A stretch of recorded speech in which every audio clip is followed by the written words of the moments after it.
How to make a European deer mount. Again, I didn't know how to do this till a few years ago, and it's actually pretty simple to do. You just need to have some tools of the trade that you, as you do this, you find out that you need different things.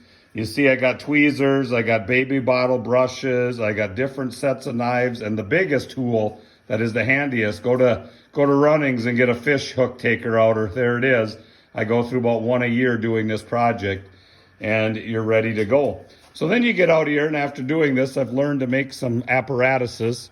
But again, you can use a turkey fryer, but I found a bigger tub because it fits better. And you notice the metal ring on the bottom, that's gonna be my stand that's gonna hold up here to my bracket that I use, because that there is what I use to set the deer on. As you can see, it's just a tripod with a hook on the top, and that's what you saw that rope on the bottom, or on the table I should say, over there in my supplies.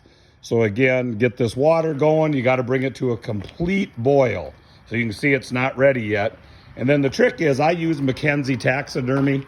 You can go to any taxidermy supply shop you want, but I've always went Mackenzie's.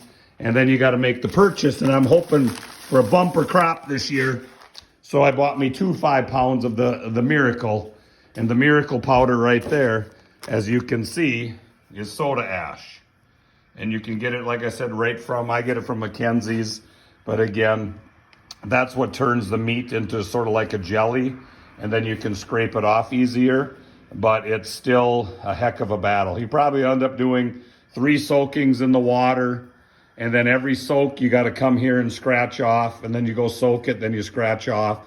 Then I bring it inside to let some of it, if there's little pieces left, to get a little harder, and then I can scrape those off a little easier. And the hardest part, and maybe the grossest part that you got to make sure that's clean, is you got to get the brain cavity cleaned. And that's what I use this black brush here for, to get in there and sort of root around. And you know, it's not for the faint of heart, but you can do it. You can do this. So, and then you get to the deer head, and the first step that you have to do is you have to get all the fur off it. And this one here is already, one of my clients did this one for me.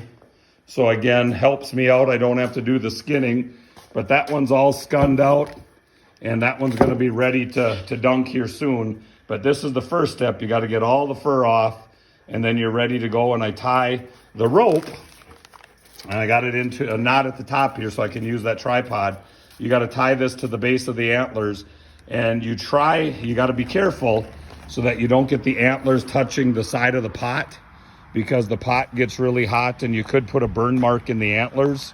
So again, you just got to be careful before you do that. So far, part 1, you just have to get all the supplies ready, get your water going, and then I'll come back for part 2 here when we get it boiling.